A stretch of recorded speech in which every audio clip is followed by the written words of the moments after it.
ढेंचा लगा रखा है किसान भाइयों।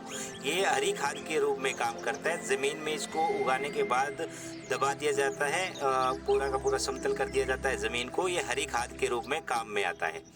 आज हम बात करेंगे कॉटन की फसल और धान की फसल के बारे में। पहले कपास की फसल यानी कि कॉटन के अंदर हमें क्या क्या करना चाहिए उस पर बात करेंगे। भूमि सुधार के बारे में बात करेंगे।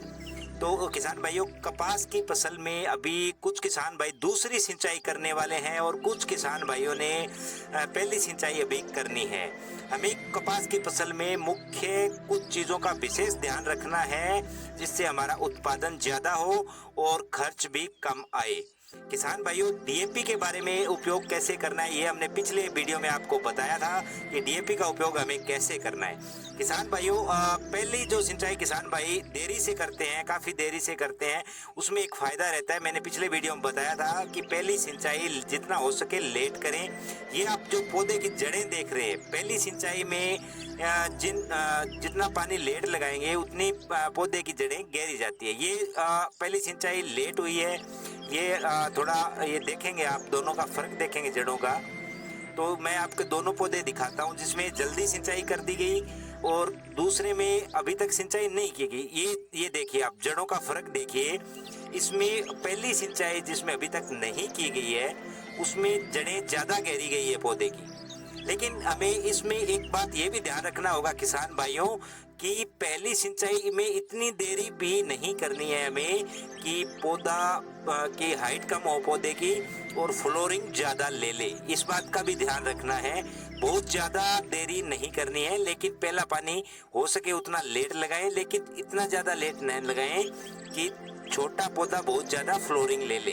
क्योंकि फिर जिन ज़मीनों में पौधे का कद कम होता है उसमें दिक्कत आती है, पौधे की हाइट कम रह जाती है। इसलिए हमें थोड़ा देरी से, इतनी जल्दबाजी नहीं करनी है सिंचाई में, थोड़ा देरी से करना है। लेकिन ये 35 से 40 दिनों का ये गैप हो सकता है। ज़्यादा से ज़्यादा 35 दिन आप कर सकते हैं, 30 दिन तक लगा सकते हैं। इससे जल्दी आपको पहली सिंचाई नहीं करनी होती। ये जो प्लांट आप देख रहे हैं इसमें अभी तक पहली सिंचाई नहीं हुई है। इस वजह से ये पौधे छोटे रह गए हैं और इन्होंने छोटे पौधों ने बहुत ज़्यादा फ्लोरिंग ले लिया। आप देख लो, इसमें फूल गुटियाँ जो है नीचे से ऊपर तक फूल गुटियाँ आपको दिखाई दे रही है। ये देखिए, आप इसको गौर से देखेंगे तो ये प्लांट ने ज़्यादा फल ले लिया एक तरह से। इसका कारण ये रहा कि इसमें अभी तक पहली सिंचाई नहीं हुई है और दिन ज़्यादा हो गए। दूसरा, हमने पिछले वीडियो में आपको बताया था कि रो से रो की दूरी या पौधे से पौधे की दूरी बहुत ज़्यादा रखनी है हमें। ये जो प्लांट आप देख रखे हैं, इस प्लांट में रो से रो की दूरी 3 फीट है। 3 फीट दूरी रखी गई है और ये 3 फीट से थोड़ी ज़्यादा ही है। इसमें क्या होता है कि जब पौधे बड़े हो जाते हैं तो हवा क्रॉस होने की जगह नहीं रहती, जिससे जो तेला चेपा है, जो रस चूसक कीट है, एक तो बहुत ज़्यादा होते हैं और दूसरा फसल के अंत में नीचे के जो फूल गुटियाँ और पत्ते होते हैं वो झड़ जाते हैं। तो बाहर कपास की फसल में चारों ओर आपको फूल गुटियाँ दिखाई देंगे, लेकिन जब आप उसमें अंदर प्रवेश करते हैं तो उसमें पत्ते और फूल गुटियाँ जड़ी हुई आपको नजर आती है। तो ऐसी स्थिति न हो, इसलिए हमें पौधे से पौधे की दूरी ज़्यादा बनाए रखनी होती है। इस प्लांट में हमने क्या किया है, रो से रो की दूरी को बढ़ा दिया है। और अब जैसे भी इसमें खरपतवार निकाले जाएंगे और ये जैसे आप नज़दीक पौधे देख रहे हैं, ये पौधे हैं, तो इनमें से 2 पौधे निकालने पड़ेंगे इस रो में। इस तरह से पौधे से पौधे की दूरी और रो से रो की दूरी हमें उचित रखनी है। कपास में जब आप दूसरी सिंचाई करते हैं, आवश्यक पोषक तत्व जरूरी है। सबसे ज़्यादा जो जरूरी पोषक तत्व है कपास के लिए वो है पोटास। उसके बाद में फिर सल्फेट 3 से 4 केजी प्रति एकड़, मिक्सचर जिंक 3 से 4 केजी प्रति एकड़ आप दूसरी सिंचाई में दे सकते हैं। और घर पर बर्मी बास तैयार करके डालने से भी बहुत अच्छे रिजल्ट आपको मिलेंगे। आप घर पर बर्मी बास अच्छे तरीके से तैयार कर सकते हैं। और जो किसान भाई हरी खाद या जिनकी ज़मीनें बहुत ज़्यादा ट्यूबवेल के पानी से खराब हो गई है, वो फसल चक्कर भी नहीं अपनाते हैं, उनके लिए बेस्ट ऑप्शन है बर्मी कंपोस्ट। बर्मी कंपोस्ट मिट्टी में कार्बन व सूक्ष्म तत्वों को बढ़ाने के साथ साथ नमी को बनाए रखने में बहुत ज्यादा कारगर है किसान साथियों। और कपास की फसल में बर्मी कंपोस्ट के बम्पर रिजल्ट हमें देखने को मिलते हैं। कम से कम 1.5 क्विंटल प्रति एकड़ बर्मी कंपोस्ट देने से जमीन में उर्वरता भी बढ़ जाती है, तो हमें पोटास के अच्छे रिजल्ट मिलते हैं। और दूसरा, अगर फसल चक्कर नहीं अपनाते हैं, एक ही फसल हम बार बार बिजाई कर रहे हैं, तो बर्मी कंपोस्ट हमें देनी चाहिए।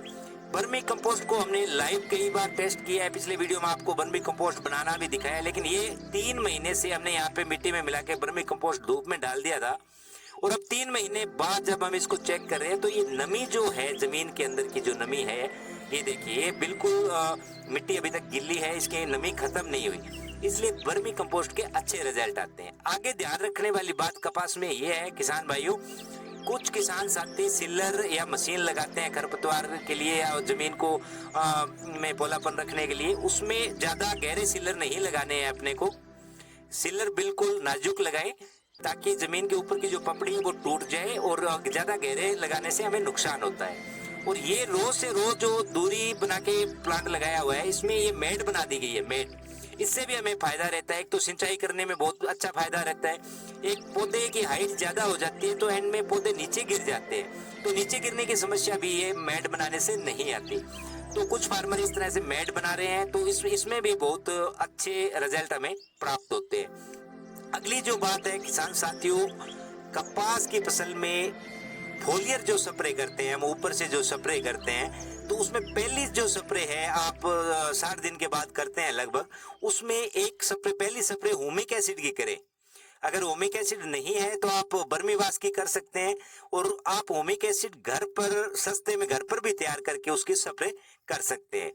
घर पर ह्यूमिक एसिड बनाने के लिए आपको एक बड़ा ड्रम या टैंक लेना होगा, जितना आप स्प्रे करना चाहते हैं उतना पानी उसमें आ जाए, उसमें अब पानी आप भर दें, और जो गोबर की थेपड़ी होती है वो उस ड्रम में डाल दें, फुल भर दें। उसको 15 दिन के लिए आपको रखना होता है। आपके पास अगर डीकम्पोजर अवेलेबल होता है तो वो उसमें डाल सकते हैं, अगर उपलब्ध नहीं है डीकम्पोजर तो भी कोई दिक्कत नहीं है।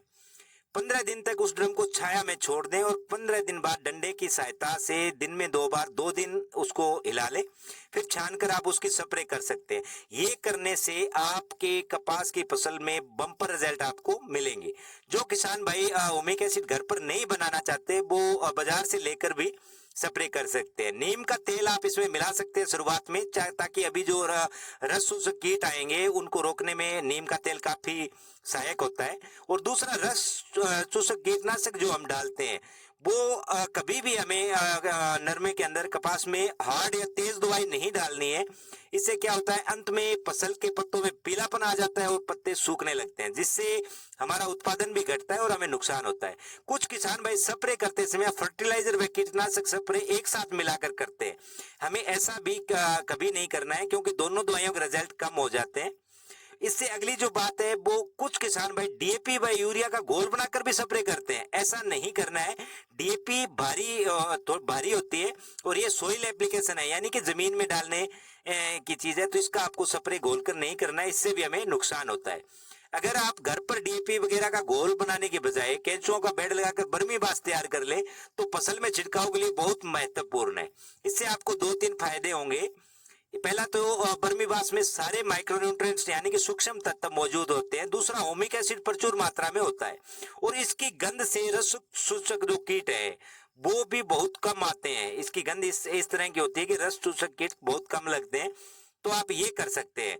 लेकिन आपको डीएपी का घोल बना के अभी कपास में कभी भी छिड़काव नहीं करना है। घर पर आपको ये करने से बर्मी कंपोस्ट खाद भी प्राप्त होती है, जो फसल के लिए काफी उपयोगी है। इससे आगे जो बात ध्यान में रखने वाली है किसान साथियों, वर्मी कंपोस्ट बनाने में, वर्मी बास बनाने के लिए आप हमारे पिछले वीडियो देख सकते हैं कि आप किस तरह से घर पर ये चीजें बना सकते हैं।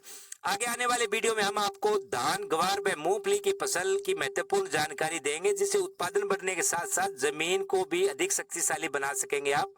और दूसरा, हमारे पिछले वीडियो भी आप देख सकते हैं, उखेड़े को कैसे कंट्रोल करना है, रस चूसक कीट को कैसे कंट्रोल करना है, फसल को उखेड़े से कैसे बचाया जा सकता है, ये सभी जानकारियां आने वाली वीडियो में भी आपके साथ शेयर की जाएगी।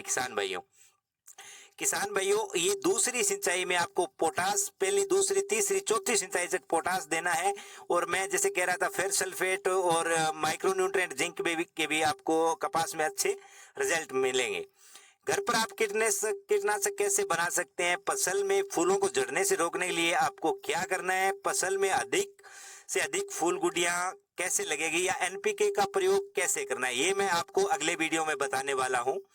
तो आप किसान साथियों बने रहें हमारे इस चैनल श्री भूमि ऑर्गेनिक्स के साथ। श्री भूमि इन्फो आप यूट्यूब पे सर्च करेंगे तो हमारे सारे वीडियो आपको प्राप्त होंगे। जिन किसान भाइयों ने हमारे चैनल को सब्सक्राइब नहीं किया है वह सब्सक्राइब कर ले। और आप जो दूसरी सिंचाई कर रहे हैं उसमें ये पोटास, और तीसरी सिंचाई में भी पोटास का प्रयोग जरूर करें।